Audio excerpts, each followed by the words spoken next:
शिवलिंगाची अर्धप्रदक्षिणाच का केली जाते? प्रदक्षिणा म्हणजे षोडशोपचार पूजेतील एक उपचार.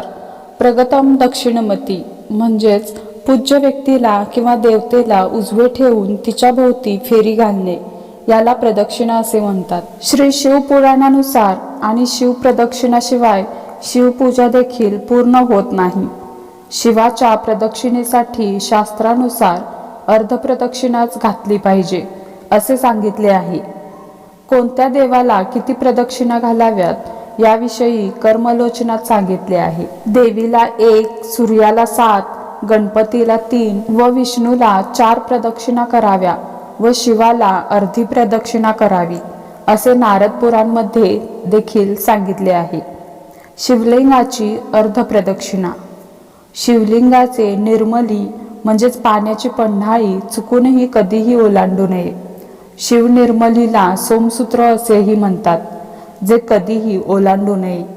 मुख्य द्वादश ज्योतिर्लिंगामध्ये ते एक खड्डा बनवून निर्मलीचे पाणी गोळा केले जाते आणि ते जमिनीत कुठेतरी जाऊ देतात. जर निर्माल्य झाकून गुप्तपणे बनवले गेले तर संपूर्ण प्रदक्षिणा केल्यानंतरही दोष नाही. अशा प्रकारे आपण मंदिराभोवती पूर्ण प्रदक्षिणा करू शकतो. पण ज्या मंदिरामध्ये निर्मालीची योग्य व्यवस्था नाही तेथे ते कधीही ओलांडू नये. मंदिरात स्थापन केलेले शिवलिंग हे खरे महादेव आहेत. त्यांची प्राणप्रतिष्ठा शिवलिंगात सामावली आहे. म्हणून असे मानले जाते की शिवाच्या सहस्त्र चक्र पासून निघणाऱ्या अमृत असलेल्या अभिषेकाचे पाणी अत्यंत पवित्र आहे. ईश्वर चैतन्याने बनते आणि भरते. सोमसूत्रातही तेच वाहते.